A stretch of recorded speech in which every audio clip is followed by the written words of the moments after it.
HIV infekcija je nekada bila smrtna presuda, danas je hronična bolest koja se uspešno leči, dok zaražene osobe koje redovno uzimaju terapiju nisu zarazne. Rečeno je na radionici za medije u susret Svetskom danu borbe protiv HIV-a koje je organizovala farmaceutska kuća MSD pred predstojeći Svetski dan borbe protiv HIV-a.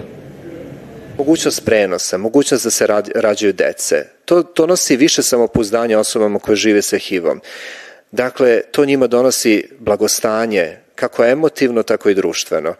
To znači da imamo manje stigme prema osobama sa HIV-om u društvu i da uklanjamo te barijere koje i dalje imamo u zdravstvenom sistemu.